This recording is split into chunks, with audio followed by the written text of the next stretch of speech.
বড়োদেরকে প্রণাম আর ছোটোদেরকে ভালোবাসা জানিয়ে আমি শিপ্রা মজুমদার আজকে আবার একটা নতুন রেসিপি নিয়ে তোমাদের কাছে চলে এসেছি। আশা করি রেসিপিটা তোমাদের ভীষণ ভালো লাগবে। তাহলে দেখতে শুরু করো এখন থেকে। আজকে আমি তোমাদেরকে কি দেখাতে চলেছি দেখো বন্ধুরা। প্রথমে আমি একটা হেমানদিস্তা নিয়ে নিচ্ছি। এর মধ্যে নিয়ে নিচ্ছি প্রায় 1.5 চামচের মতন সর্ষে। এটা কালো সর্ষে। এটাকে আমি ভালো করে একটুখানি গুঁড়িয়ে নেব। আদা ভাঙা করে গুঁড়িয়ে একপাশে রেখে দেবো। গোড়ানো হয়ে গেছে। এবার দেখো একটা মাঝারি সাইজে লাউ নিয়েছি। লাউটা কিন্তু ভীষণ কচি। 2 ভাগ করে কেটে নিলাম। এবারে যে অর্ধেক ভাগ আছে সেই একটা ভাগ নিয়ে আমি আজকে রেসিপিটা তৈরি করব। সামনে পিছনটা কেটে বাদ দিয়ে দিলাম। এবার একটা পিলারের সাহায্যে খোসাগুলোকে পাতলা পাতলা করে ছাড়িয়ে নিচ্ছি। উপরের যে লেয়ারটা থাকে লাউয়ের উপরে সেই লেয়ারটাকে আমি ছাড়িয়ে নিচ্ছি। আর ডিপ করে আর খোসা ছাড়াবো না। দেখো পুরো লাউটা থেকেই আমার খোসাটা ছাড়ানো হয়ে গেল। আমি এবারে ছুরির সাহায্যে পাতলা পাতলা করে কেটে নিচ্ছি। তোমরা ইচ্ছা করলে বটির সাহায্যেও এই লাউটাকে এরকম করে কেটে নিতে পারো। তোমরা কিন্তু বন্ধুরা স্কিপ করো না, তাহলে কিন্তু আমি কি দিয়ে রান্না করব, কিভাবে করব আর কি মেশাবো তোমরা কিন্তু কিছু বুঝতে পারবে না। দেখো পাতলা করে কেটে নেওয়ার পরে আমি এরকম কুচি কুচি করে কেটে নিচ্ছি। বাদ বাকি লাউটা আমার দেখো এইভাবেই পাতলা পাতলা করে কেটে নিয়ে তারপরে এরকমভাবে কুচি করে নেব। আজকে আমি লাউ দিয়ে একটা সুন্দর নিরামিষ রেসিপি তোমাদেরকে তৈরি করব। দুর্দান্ত স্বাদের, যে স্বাদ তোমরা ভুলতে পারবে না। আর নিরামিষ যারা পছন্দ করো তাদের তো একদম ভীষণ ভালো লাগবে। যাই হোক, লাউটা আমার কাটা হয়ে গেছে। এবার একটা বাটির মধ্যে 2 মুঠোর মতন মটর ডাল নিয়ে ভিজিয়ে রেখেছিলাম। একটু গরম জল দিয়েই ভিজিয়েছিলাম 2-3 ঘন্টা। তারপর দেখো একদম সুন্দর ভিজে গেছে। এবার একটা মিক্সিং জারের মধ্যে নিয়ে পুরো ডালটাকে আমি বেটে নেব। দেখো পুরো ডালটা বাটা হয়ে গেছে। তার মধ্যে আমি দিয়ে দিলাম অল্পখানে লবণ, অল্প একটুখানি চিনি আর দিয়ে দিচ্ছি অল্প একটু আদা বাটা। দিয়ে এই মটর ডালের পেস্টটাকে ভালো করে ফেটিয়ে নেব। ভালো মতন করে ফেটিয়ে নিতে হবে যেন বেশ আমি এগুলো দিয়ে একটু বড়া তৈরি করব, যেন বড়াগুলো বেশ ফুলে ফুলে যায়, বেশ মুচমুচে হয়, খেতে ভালো লাগবে এটা। এবার দেখো একটা কড়াই চাপিয়ে দিয়েছি। কড়াইয়ের মধ্যে দিয়ে দিয়েছি সাদা তেল। আজকে রান্নাটা সাদা তেল দিয়েই করব। এরপরে বড়াগুলোকে আমি আস্তে আস্তে কড়াইয়ের মধ্যে ভেজে নিচ্ছি। প্রথমে অল্প কটা ছাড়লাম। তোমরা ইচ্ছা করে আরও বড় করেও তৈরি করতে পারো। আমি মাঝারি সাইজ করে বড়াগুলোকে ভেজে নেব। দেখো বড়াগুলো যখন এরকম হলো তারপরে আমি একটুখানি উল্টে পাল্টে ভালো করে লাল লাল করে ভেজে নেব।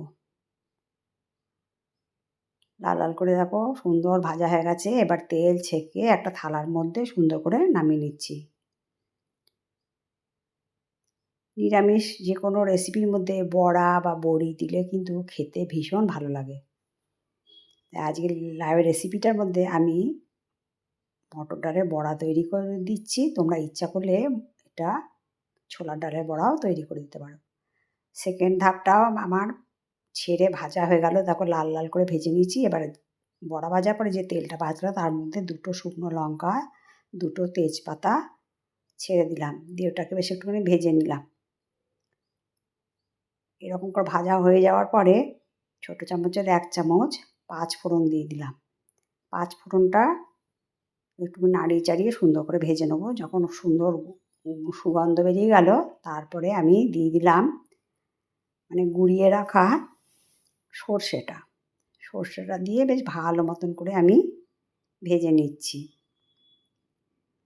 ফোড়নটা যেন খুব সুন্দর ভাজা হয়। এরপরে দিয়ে দিলাম কেটে রাখা লাউগুলো। আমি সম্পূর্ণ লাউটা এর মধ্যে দিয়ে দেবো। দেখো পুরো লাউটা আমার দেয়া হয়ে গেছে। এবারে মশলার সাথে ভালো করে ওপর নিচ নাড়িয়ে চাড়িয়ে এখানে 1 চামচ লবণ দিয়ে দিলাম। লবণ দিয়ে লাউটার সাথে ভালো করে নাড়িয়ে চাড়িয়ে মিশিয়ে নেব। আজকে কিন্তু এই রান্নাটার মধ্যে কোনো রকম হলুদ ইউজ করব না। বেশ কিছুক্ষণ সময়ের জন্য আমি একটা ঢাকনা চাপা দিয়ে রেখেছিলাম। এবারে আবার নাড়িয়ে চাড়িয়ে দিচ্ছি। দেখো লাউটা কিন্তু অনেকটা মজে গেছে। এরপরে দিয়ে দিলাম 1 চামচ আদার পেস্ট, আর দিয়ে দিলাম 1 চামচের থেকে একটু কম চিনি দিয়ে এবারে এইটাকে দিয়ে ভালো করে নাড়িয়ে চাড়িয়ে সুন্দর করে কষিয়ে নেব। আর একটু সময় ঢাকনা চাপা দিয়ে রাখলাম,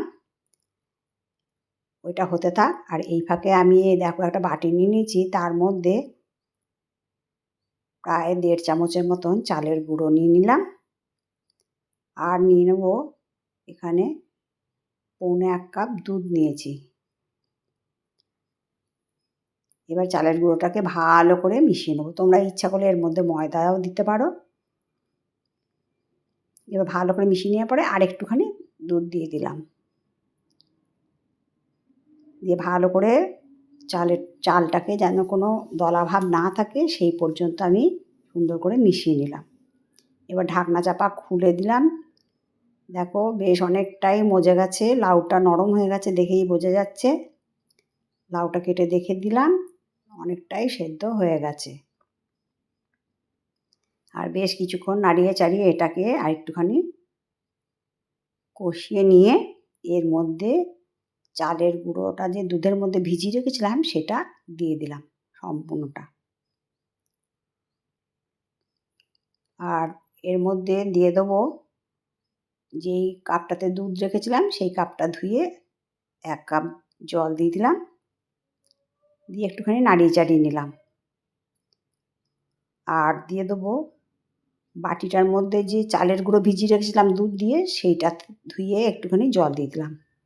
তাহলে এখানে প্রায় 1.5 কাপের মতন জল দেওয়া হলো। এবার দুধ আর জল দিয়ে এটা ভালো করে নাড়িয়ে চাড়িয়ে এবারে ফুটতে দেবো। দেখো বেশ ভালো মতন ফুটে উঠেছে। এটাকে এখন আর ঢাকনা চাপা দেওয়ার দরকার নেই। ভালো করে নাড়িয়ে চাড়িয়ে এটাকে সুন্দর করে ওপর নিচ নাড়িয়ে চাড়িয়ে রান্না করে নিতে হবে, যাতে না তলা ধরে যায়, এই দিকটাও দেখতে হবে। এরপরে আমি যে বড়াগুলো ভেজে রেখেছিলাম সেই বড়াগুলোকে এর মধ্যে দিয়ে দিলাম। বন্ধুরা, নিরামিষ দিনে এরকম যদি একটা রেসিপি পাওয়া যায় লাউয়ের, তাহলে কিন্তু সম্পূর্ণ ভাতটা এইটা দিয়েই খেয়ে নিতে ইচ্ছে করবে। অপূর্ব স্বাদের একটা লাউয়ের রেসিপি আজকে তোমাদেরকে তৈরি করে দেখালাম। এইভাবে দেখো ভালো মতো ফুটে ওঠার পরে ভালো করে বড়া দিয়ে নাড়িয়ে চাড়িয়ে নিলাম। একদম লাউগুলো সেদ্ধ হয়ে গেছে দেখে বুঝতে পারছো। আর বেশ কিছুক্ষণ নাড়িয়ে চাড়িয়ে এটাকে রেখে দিয়ে তারপরে আমি এর মধ্যে 2 চামচের মতন ঘি দিয়ে দিলাম। আজকের রেসিপিটা এত মজাদার একটা রেসিপি, তোমরা রান্না না করলে বুঝতে পারবে না। তাই বন্ধুরা তোমাদেরকে রিকোয়েস্ট করব, অবশ্যই এই রেসিপিটা একদিন রান্না করে বাড়ির সবাইকে খাওয়াবে, তাহলে তারাও ভীষণ খুশি হয়ে যাবে। আর আমার এই রেসিপিটা যদি তোমাদের ভালো লাগে তবে লাইক, শেয়ার, কমেন্ট আর সাবস্ক্রাইব করে আমার চ্যানেলের পাশে থেকো। আর যদি কোনো নতুন বন্ধু এসে থাকো অবশ্যই বেল বাটনটা অন করে দিও, তাহলে সমস্ত নোটিফিকেশান তোমাদের কাছে পৌঁছে যাবে। দেখো 5 মিনিট আমি এটাকে রেখে দেওয়ার পরে একটা প্লেটের মধ্যে সার্ভ করে দিয়েছি। কত সুন্দর দেখতে লাগছে তোমরা দেখো। যদি ভালো লাগে তবে তোমাদের সুন্দর সুন্দর কমেন্টসের মাধ্যমে জানিও। তোমাদের সুন্দর সুন্দর কমেন্টস পেলে আমার কিন্তু আরেকটা রেসিপি তৈরি করতে অনেক উৎসাহ পাই। তাহলে বন্ধুরা, তোমরা এইভাবে একদিন রান্না করে খাবে কেমন? আজকে তাহলে এই পর্যন্ত রাখি। অন্য কোনো দিন অন্য কোনো রেসিপিতে আবার দেখা হবে কেমন? টাটা।